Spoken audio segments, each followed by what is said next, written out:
Hey there, everybody. Sea Spring podcast coming at you. We're here with Lee and Eliza, just talking about the emergency shelter system and supportive housing in Victoria and seeing what their experiences have been and are and what improvements could be made to make it work better for everybody. So, Lee, do you want to tell me a bit about your experience? Yeah. Hi, I'm Lee. I just got housed. So I was in Rock Bay Landing for about 9 months. And I know that was my second time in Rock Bay. My first time in Rock Bay, I was actually kicked out. I got lifetime banned. And it was very easy to get lifetime banned from the shelters, I had noticed. And even just yelling at the staff would get you banned. And they have it sounds really great that they've got a zero tolerance policy for violence, but what they also mean is you can't even yell at them. If you're dysregulated in any way and you're having a hard time, they've got a low tolerance for any kind of sass or anything. So I found it very easy to get banned, and it was a bit of an effort to get back in. So it's not hard to do to get banned. And then have you moved on now from Rock Bay? Yeah, I got housed. I found a place in Esquimalt. My situation is a bit unique or different. Thankfully, I'm not chained to the PWD system in the province. I have a medical pension through the military, so it pays a bit more. So I was able to get market rental, and that was the only reason I was able to get housed, was that I could somewhat afford the rental here. And if you're on PWD, you're waiting 2-3 years in supportive housing, waiting for somebody to come up that's going to fit your budget. So I'm very thankful for what I have. And before you were in Rock Bay, I know you had some harrowing experiences being unsheltered. Is there anything you want people to know about what that feels like when you're trying to survive on the streets in Victoria? Yeah, the winter is rough. Maybe there's this misconception that, it isn't that bad because it doesn't get below freezing very often. Hypothermia risk in such a cold, humid environment is very severe, and it's always damp, so staying warm is impossible. And I had days where I just wanted to die, just end me now, God, just kill me over, I'm done, because I was so cold for so long. And I remember I had lost a bunch of weight too. Like, I'm not a big person, and I was down to about 90 pounds when I decided I was going to go to prison to survive. Because just staying warm, I was using up all my body fat. I had nothing left on me when I got arrested finally on purpose. So, yeah, I sheltered in prison last winter. So. And what would you like to see happen in Victoria for people who are unsheltered right now? I think there needs to be a lot more tolerance for the fact that people who are unhoused for mental health reasons. So there needs to be I think way better training for the staff who work at the shelters to be able to de-escalate rather than just ban. Try working with the person to de-escalate, because it's mental health related, almost always. That's what I want to see.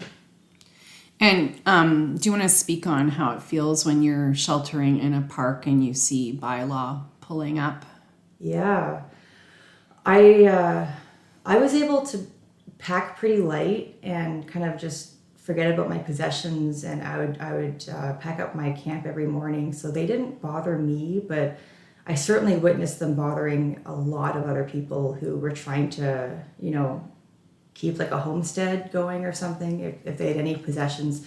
Bylaw is merciless. They'll come in with the cops and they'll just take all your stuff and just toss it in a dumpster. And drive away, and all your stuff's just gone, and that's heartbreaking. It's subhuman. And how has your experience been with the police in Victoria? Yeah, that's been pretty bad too.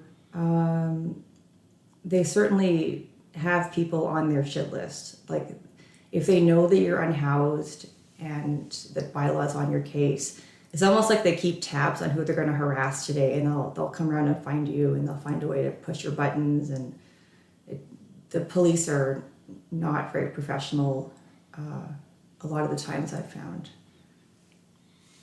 And was there anything that did work in the system or that was helpful?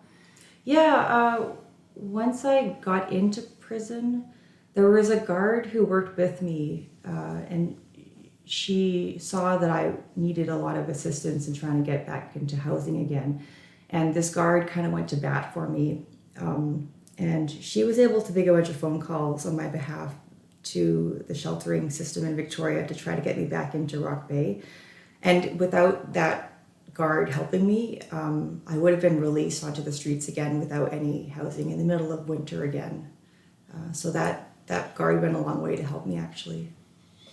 Yeah, it's always good to hear. Thank you. There's good people sprinkled everywhere. Thanks, Lee. Eliza, do you want to tell us a bit about your experience, family's experience in the system here?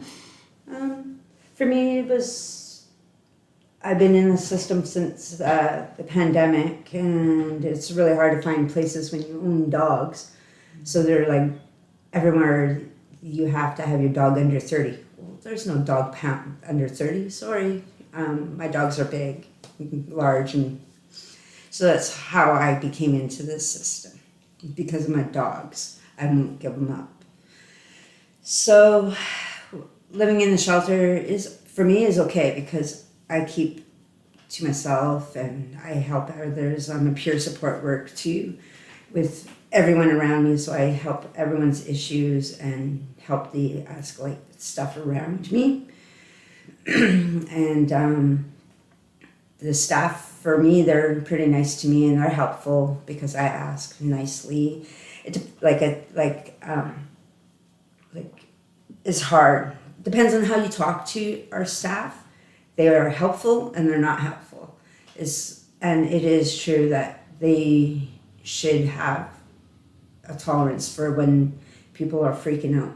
They're freaking out for a reason, not just because it is a situation that they had a meltdown. And I ask them after they're done freaking out, I'll talk to them and see what's up. Like, what can I do for you at this time and moment? Even if it's just listening to you, that's probably what they need. It's just listening. That's all. We all have bad days. It's not fair that our staff can have a bad day and get away with it, right? That's my experience seeing everyone around me.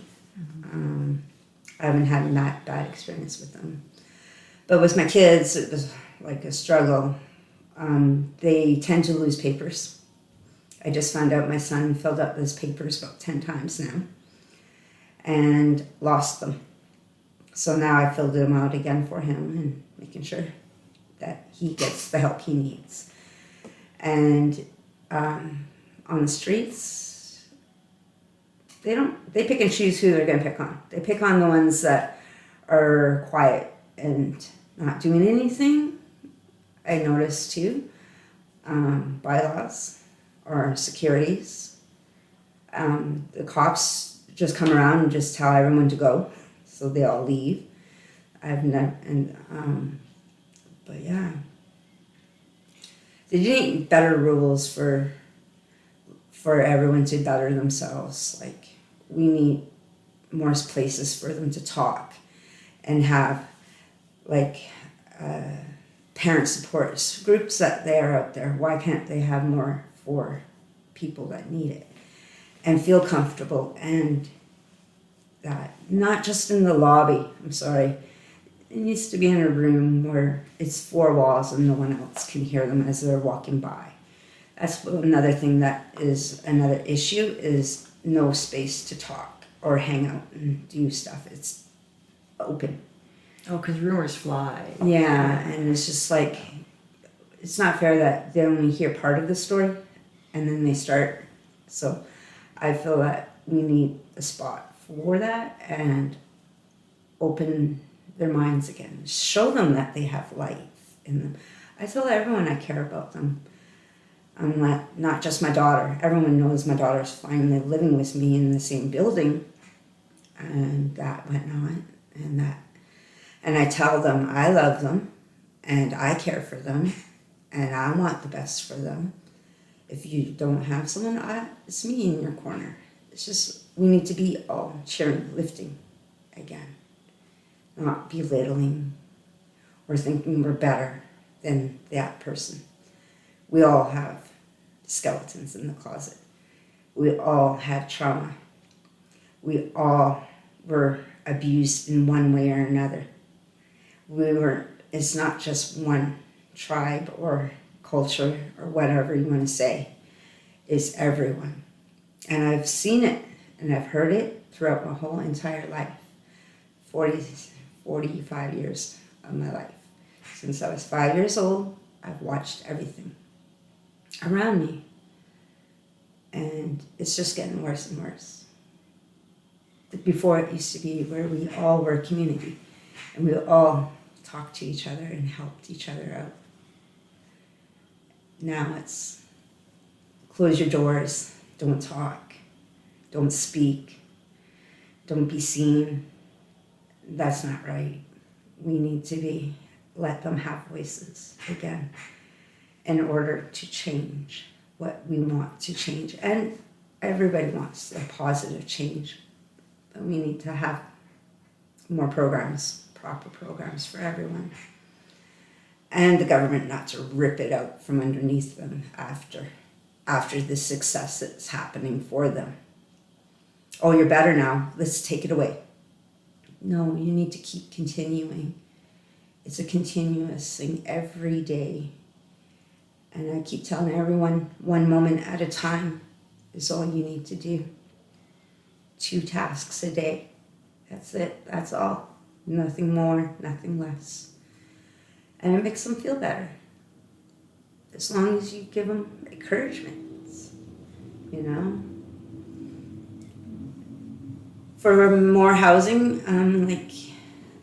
they need to have it where it's able to be suitable for each categories. Like the ones who have ADHD, for instance, be in one group, because then all of them can problem solve. And the people who are schizo have each other. It's like, why don't we just categorize them in groups if you're going to categorize us anyways? Put us in proper groups then, so we can get better and learn from each other. That's a solution. What do you think about that, Lee? That's a really good idea, because there is so much variety of mental health challenges that get dumped all together, and like the guy with like schizophrenia is freaking out the person who only has a mood problem, who's freaking out the person who's got a depressive episode happening, who's freaking out the autistic person who's also ADD, and everyone's kind of like clashing against everybody else in a way. I do think it would be, even just like if it was a drop in like a day program or something where someone, you could go somewhere with people who are experiencing a common condition, yeah. a common condition, and you could all at least develop that in common. At least you're not alone in that way. That's a good idea. Yeah, encouraging more people to do stuff, solving their own problems. It's only up to us to be able to solve our stuff. We're only here to listen and to hold space and open the proper door for them. That's what I say. I just open doors.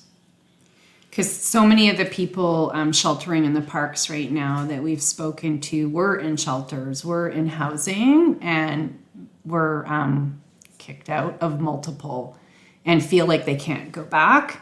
And even if they were offered a space, they feel like it's like a sensory overload. It's too chaotic, it's too loud, it's too noisy, it's too emotionally draining. And a lot of people with PTSD talk about the sounds, or if there's yelling, and then people who maybe start to feel panic attacks coming on, feel like they can't calm down in that environment. And so it just triggers a lot of people in a lot of ways. And so I can understand why they feel like that being outdoors in a park is a situation they can control better. But then now here we're heading into winter. And so I know the rain is coming this weekend, and I'm incredibly upset by the fact that we have seniors who are disabled in the parks right now and just along Douglas elsewhere, who are just left on their own right now. And I know that for our staff and volunteers, the last couple of days have been really, really rough because we're starting to reach people who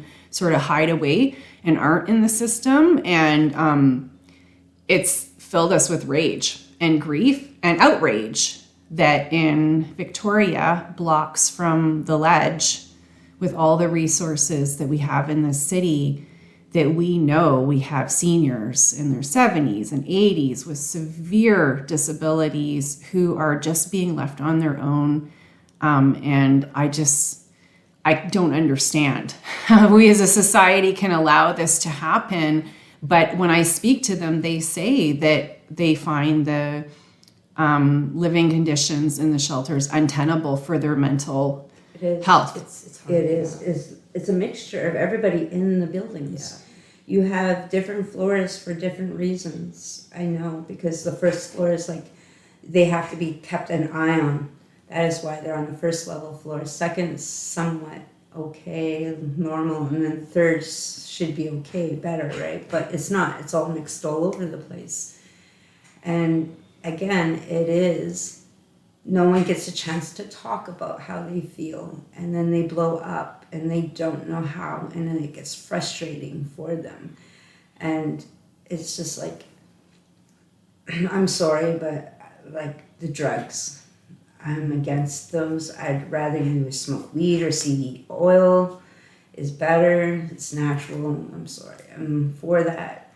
I'm for marijuana for people to do, because it helps. It helps me too. And I know it's a good medicine. And it's better than all the pills, actually, because it calms the muscles in my body better than my pain pills that I take for my so-called fibromyalgia that I have. Or is it menopause? We don't know. It's like, body's a mystery, right? But also at the same time, it's not fair that we have to keep track and call every 3 months to see whereabouts we are at on the list, when they're like, oh, just call back. We don't know where you're at. Well, why do we have to call every 3 months if we don't know where we're at on the list? And that's like one of the reasons we have the cell phones and the laptops in the park, is that we were just stunned how many people have not, like, their paperwork's not done. Mm-hmm. Right? And it's like, where's the onus on all the, like, on government entities to just make it happen? And so I have a pile of papers here. I'm filling out people's disability paperwork, their CPP, and it was printed out for them 2 years ago, 3 years ago. And I just can't fathom how years can go by and their paperwork isn't done. I mean, it's pretty clear to me. It's hard for any of us to get any kind of paper. I know I get stressed out whenever I get an email from the government, or I have to fill out my form every month. Even though I know I'm approved, I'm on full disability, I still get stressed out. They're going to deny me, or something's going to go wrong. And I just can't even imagine how, like, if you don't have a phone, you don't have a laptop, you don't have, your stuff organized, and then the system just walks away and goes, well, you didn't do your paperwork, you didn't show up, you didn't call, and it makes no sense. It's like, how many paperworks do you have to fill? It's almost like, the housing situation is being run like an insurance company, where they're in the game of denying as many people as possible or something. It used to be every 6 months, and now it's every 3 months. And what's it going to be next? To call in once a week to make sure you're still on the list? Like, how bad? No, you need to call every week just to be a harass, just to show that you are wanting it that bad. And if you're mentally not, doing well, people can't be expected to do that. I know. Yeah. It's just, it's not fair. It's just like, I feel sorry for single moms that can't find houses. I feel sorry for single dads too. And I feel like, and seniors. And family of mom and dad. They don't have houses either. And it's just like ridiculous. And low income housings shouldn't be that high for them to be able to pay for the kids. Like, why do you have to pay for both your legs and arms just to survive and put a roof over your children's head and food and get them their education that they need? That's stressful as is too. And it's not just a single parent or single people. It's everybody that's missing out in housing. I've heard people getting mad because they've been on the waiting list for 10 years. Yeah. Still waiting. And they call and still waiting. Nothing. Again, where's the list? Why is there this list huge and no numbers going down? Where are the papers going? Right? Unless you can have someone strong enough to advocate for yourself, for them. Playing the game. Yeah. Like, And you got to get, it's like as if you have to know the person inside just to get. Yeah. I mean, like, I'm grateful and thankful that all the workers I had around me to help me and my partner to get there, and my child, one child, but not my other one. Right? And we hear all kinds of stories about how there are some people taking up some of the space in the rooms who are working in construction and making good wages, Exactly. single guys who just don't mind the environment and it's cheap for them. And then you hear about people who are really vulnerable waiting for a space, and it just feels like there's some disorganization there. And I know I've been touched by stories of people who can't have visitors in their room when it's their immediate family and they really need that bonding time together. And I also understand why there are rules, but it just feels like there needs to be more input from the people who are living through it to inform, and some flexibility and some humanity there to make it work for people. But it's just unacceptable right now that we have disabled seniors outside without proper shelter, and we're heading into November. So yeah, so I'm glad that you guys are going to be able to help, teach with the classes and inform everybody that, what it's like and what can be done to improve the situation. And we need our policymakers and people in government and people working in the social service sector to really listen to the voices of lived experience, because that's the expertise, and to be flexible thinkers and to really listen to what people are saying. So we're going to be doing lots more podcasts on this subject, but I'm just thrilled to have Lee and Eliza on board, and let's make some changes for everybody. Thanks, guys.